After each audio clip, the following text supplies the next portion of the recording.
కోటగిరి మండల కేంద్రంలో BRS party విస్తృత స్థాయి సమావేశం జోష్గా సాగింది. మాజీ టీఆర్ఎస్ సీనియర్ నాయకురాలు మోరె సులోచన కిషన్ నివాసంలో జరిగిన ఈ సమావేశానికి మాజీ మున్సిపల్ వైస్ చైర్మన్ జుబేర్ అధ్యక్షత వహించారు. ఈ సందర్భంగా ఆయన మాట్లాడుతూ కాంగ్రెస్ పై ప్రజలు తీవ్ర వ్యతిరేకత మొదలైందని అన్నారు. రైతులకు 2 లక్షల రుణమాఫీ చేస్తామన్న హామీ, యాసంగి బోనస్ ఇవన్నీ పెద్ద మోసమయ్యాయని విమర్శించారు. పోచారం శ్రీనివాసరెడ్డి స్వలాభం కోసం పార్టీని వీడి కాంగ్రెస్లో చేరారని, కానీ ప్రజలు బీఆర్ఎస్ అభివృద్ధిని మర్చిపోలేరని జుబేర్ స్పష్టం చేశారు. ప్రతి ఇంట్లో బీఆర్ఎస్ పథకాలున్నాయి, ప్రతి గ్రామంలో కేసీఆర్ హయాంలో అభివృద్ధి కనిపిస్తుందని అన్నారు. రాబోయే స్థానిక సంస్థల ఎన్నికల్లో బీఆర్ఎస్ అభ్యర్థులను భారీ మెజారిటీతో గెలిపిద్దామని పార్టీ కార్యకర్తలకు పిలుపునిచ్చారు. ఈ సమావేశంలో మోరె కిషన్, సుదం నవీన్, ఫారూక్, శ్రీనివాస్ గౌడ్, చిన్న అరవింద్, అంబటి గంగా ప్రసాద్, కప్ప సంతోష్ తదితర నాయకులు పాల్గొన్నారు.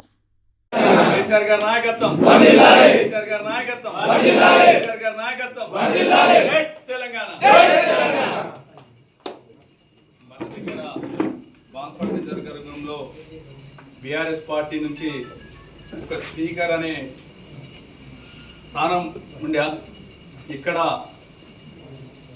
బాన్స్వాడ బీఆర్ఎస్ పార్టీ తరఫున గెలిపించడం జరిగింది మన ఎమ్మెల్యే.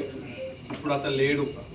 ఎందుకంటే అతనికి మీరందరూ కష్టపడి గెలిపేయటం వల్లనే ఎమ్మెల్యే అయిండు కనుక అతడు ఆ స్థానం లేదు కనుక ఇక్కడ ఆ స్థానంలో మనము మనసుడి కార్యకర్తలే మనం ముంగటై మనం నడిపిస్తున్నాం కనుక మిమ్మల్ని కాపాడుతున్న బాధ్యత ఈ కోర్గిరి మండలంలో ఏదైతే బీఆర్ఎస్ పార్టీ సమావేశం నిర్వహించడం జరుగుతుందో దీనికి మండల కన్వీనర్గా ఇక్కడ సక్సెస్ చేయడానికి కిషన్ సారు మన సమీర్ గారు సక్సెస్ చేసింది కనుక వీళ్లకు వచ్చిన పార్టీ కార్యకర్తలకు, సర్పంచ్లకు, ఎంపీటీసీలకు, ప్రెస్, ఎలక్ట్రానిక్ మీడియా, మన ప్రింట్ మీడియా మిత్రులందరికీ న్యాయ బీఆర్ఎస్ పార్టీ నమస్కారాలు. విస్తృత స్థాయి సమావేశానికి వచ్చేసిన కోటగిరి మండల బీఆర్ఎస్ నాయకులు, కార్యకర్తలకి ప్రత్యేక ధన్యవాదాలు.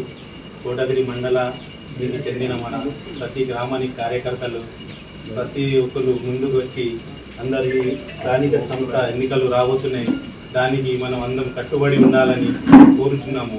మనకు హామీలు ముఖ్యంగా బోనస్ ఏమున్నది? యాసంగి వానాకాలం క్వింటాల్కు 500 రూపాయలు బోనస్ ఇస్తాను. అదే అడపదడప వర్షాకాలం వేసినటువంటి బోనస్ ఎంత? పచ్చి ధాన్యం అమ్ముకున్నారు 80% రైతులు, మిగతా 20% నిజాం సాగర్లో 4 టీఎంసీలు ఉన్నాయి ప్రజెంట్.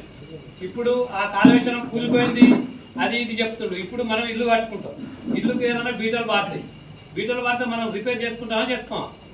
మరి అదే కాళేశ్వరాన్ని అడ్డగోలుగా 2 బిల్లులు కూలిపోతే అది కూలిపోయింది, ఇది కూలిపోయింది, 1,00,000 కోట్ల అవినీతి అయింది, అది మాటలు చెప్పుడు తప్ప దాన్ని పునర్నిర్మాణం చేయకుండా రైతులకు ఎక్కడా కూడా ప్రాజెక్టులలో ఇప్పుడు ఇక్కడ కాదు, నిజాం సాగరు, అటు మిడ్ మానేరు, ఎక్కడ కూడా ఒక సాగర్లకు నీళ్లు ఎక్కడ కూడా ఒక నిజాం సాగర్లో 4 టీఎంసీలు, శ్రీరామ్ సాగర్లో అంతా 20 టీఎంసీలు, అది 85 టీఎంసీల కెపాసిటీ.